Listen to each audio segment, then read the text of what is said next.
Hello, xin chào tất cả các bạn đã đến với kênh Nấu Ăn Ngon TV. Hôm nay mình chia sẻ món ăn cũng đơn giản thôi, đó là món cà tím xào tỏi. Lâu lâu thì mình vẫn làm để thay đổi món cho các cái món xào, món rau thì cũng rất là ngon. Tuy nhiên thì mình sẽ không thái cà tím và cho trực tiếp vào nấu luôn, mà cần phải xử lý trước khi xào để cà tím không bị hút dầu và xào làm sao để không bị nhũn nát nha. Bây giờ mời các bạn vào bếp với mình.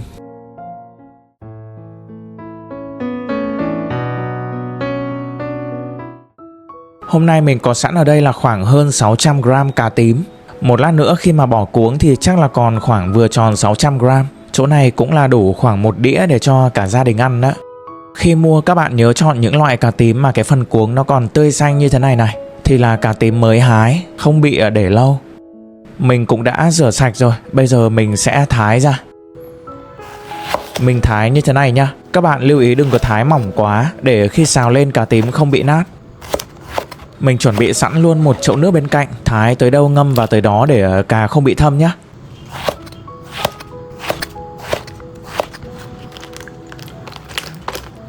Khi mà thái xong hết thì mình sẽ ngâm thêm khoảng 1 phút nữa thôi. Sau đó thì đổ hết nước đi. Bây giờ mình ướp vào đây luôn là nửa thìa canh muối tinh. Ướp muối trước sẽ làm cho cà héo và ra nước để giảm cái độ xốp của cà, thì khi xào cà sẽ không bị ngấm dầu nha. Trộn đều lên và mình sẽ để đó khoảng 15 phút nhé. Trong khi đó thì mình chuẩn bị sẵn một vài tép tỏi, đập dập và băm ra. Không cần băm quá nhuyễn đâu. Khoảng 2 nhánh hành lá mình cũng cắt nhỏ. Phần gốc hành thì để chung với tỏi và phần lá để riêng. Nếu ăn cay có thể thêm một chút ớt cay cho đẹp. Bây giờ mình pha cái phần nước sốt để một lát nữa xào cho nhanh nhé. Mình sử dụng ở đây là 1 thìa canh nước mắm, 1 thìa canh dầu hào, khoảng nửa thìa canh nước tương, đừng cho nhiều nhé. Thêm vào một chút xíu đường để điều vị, một chút xíu hạt tiêu xay cho thơm, và 2 thìa nước nha. Pha trước phần sốt như này thì một lát nữa xào sẽ không cần phải mất thêm thời gian để nêm gia vị, làm cho cà sẽ bị chín quá ở trên chảo. Sau 15 phút thì cà đã héo và ra bớt nước rồi. Bây giờ thì mình rửa lại với 2 lần nước nha.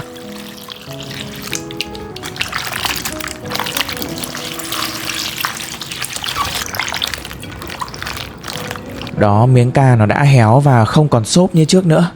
Bây giờ mình nắm thành từng nắm và vắt bớt nước trong cà ra nha.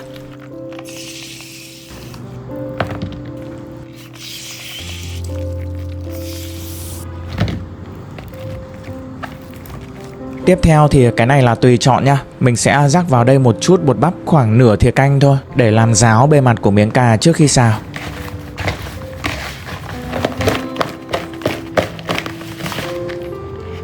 Rồi bây giờ thì bắc chảo lên bếp, thêm vào một chút xíu dầu ăn. Và mình đang để mức lửa hơi lớn một chút nha. Khi dầu nóng rồi thì mình mới cho cà vào. Chia cà tím làm 2 lần. Mình sẽ không xào theo kiểu truyền thống mà áp chảo cà tím trước nhé. Đảo lên trước để cho dầu ăn đều hơn. Sau đó thì dàn đều ra và áp chảo nha.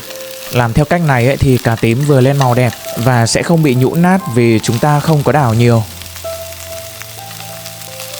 Đó, áp chảo đều để cho miếng cà cháy cạnh như thế này. Các bạn có thể thấy là cà tím không hề bị hút dầu luôn. Nếu thái cà xong mà cho trực tiếp vào xào thì nó sẽ ngấm rất là nhiều dầu.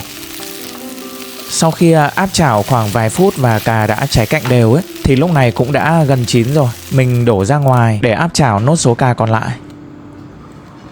Vẫn thêm vào một chút xíu dầu ăn để áp chảo nốt nhá. Cái này nó gần tương tự như là mình đi ăn nướng mà có cà tím vậy đó. Đây là một món xào nên là áp chảo không cần phải quá kỹ và đều khắp các mặt đâu, cứ phiến phiến thôi là được. Căn bản là đã chín có thể ăn được rồi. Bây giờ mình thêm vào một chút xíu dầu ăn nữa để phi hành tỏi băm cho thơm. Mình để lửa vừa nhé.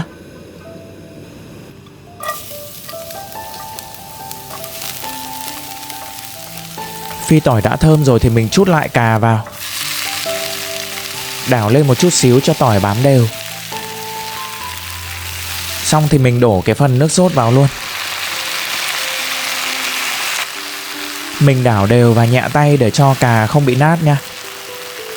Giai đoạn cuối này mình không làm quá lâu để cà không bị chín quá nhé. Rất là nhanh, sau khoảng 30 giây thôi. Khi mà nước sốt đã cạn thì mình tắt bếp, cho hành lá và ớt vào. Sau đó thì đổ ra đĩa luôn để cà không bị chín thêm. Do là mình phải set up góc máy nên là để cà trong chảo hơi lâu, thành ra hơi bị nhũn hơn một chút, nhưng mà cũng không sao. Vậy là mình đã chia sẻ xong cách làm món cà tím xào tỏi, với một số các cái bí quyết và mẹo làm sao để xào miếng cà tím lên màu đẹp, cháy cạnh, không hút dầu và không bị nhũn nát. Xem các bước thì nó phức tạp như vậy thôi, nhưng mà làm ở ngoài thì cũng rất là nhanh. Các bạn có thể tham khảo và làm món này để thay đổi trong các bữa ăn trong gia đình nhé. Cảm ơn tất cả các bạn đã quan tâm theo dõi. Nếu thích thì hãy ủng hộ mình bằng cách like và đăng ký kênh. Tạm biệt và hẹn gặp lại các bạn trong những video tiếp theo.